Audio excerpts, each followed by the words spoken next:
REITs a good investment during a recession? For you to decide whether it's right or wrong for you, you have to understand what it is and how it works. A real estate investment trust, or a REIT, is a company that owns and in most cases operates income-producing real estate. REITs own many types of commercial real estate, including office and apartment buildings, warehouses, hospitals, shopping centers, hotels, and commercial forests. Great thing about REITs is that they're required to pay at least 90% of their income to shareholders as dividends. So REITs tend to pay higher dividends than your average stock. And that's a good thing, especially during a recession. These are three categories of REITs. You have equity REITs, mortgage REITs, and hybrid REITs. Equity REITs are the most popular type. They're focused on acquiring, managing, and developing investment properties. Their main source of revenue is rental income from their holdings. It could be an office, industrial, retail, residential, hotel, healthcare, self-storage. Second is mortgage REITs. As the name implies, they lend money to real estate investors or buy existing mortgage loans on properties. And they don't own the properties directly. The last is hybrid REITs. These are companies that both lend money and directly own and operate properties.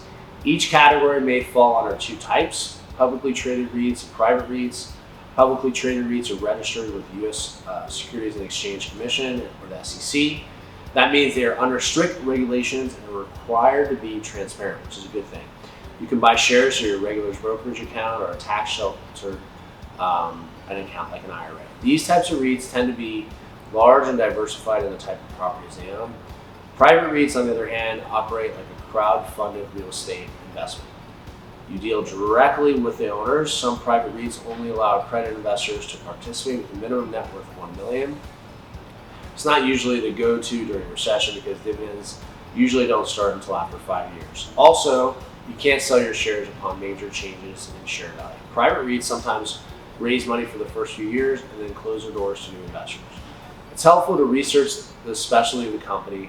Some REITs specialize in specific industries. Industrial REITs, for example, are companies that operate warehouses and distribution centers. Retail REITs, on the other hand, operate malls and shopping centers. And healthcare REITs operate hospitals, nursing facilities, and urgent care clinics. Keep in mind that certain sectors may be negatively affected by a recession. For example, REITs that own hotels typically don't perform well in recessions as consumers spend less money on travel. And there's obviously other risks that we can discuss. Public REITs are sometimes more volatile because share price can be heavily influenced by market conditions versus the actual value of the underlying real estate. Since they're publicly traded, they move with stocks, and they're typically not a great hedge. The dividend can also be risky. REITs, as previously mentioned, must pay out 90% of their profits immediately to investors in the form of a dividend. That leaves little money for growing the portfolio by buying more properties, the activities that drive appreciation. If you want to start investing, you can open an account with Schwab, Fidelity, Vanguard, or other exchanges. Regardless of the exchange you choose, do some digging on the REIT you'll buy. Just because an investment falls under an SEC regulation doesn't make it low risk. Do your due diligence before investing. Remember, this video is only an intro to REITs investing, and it's not a comprehensive guide. The more you know about it, the more research, the better.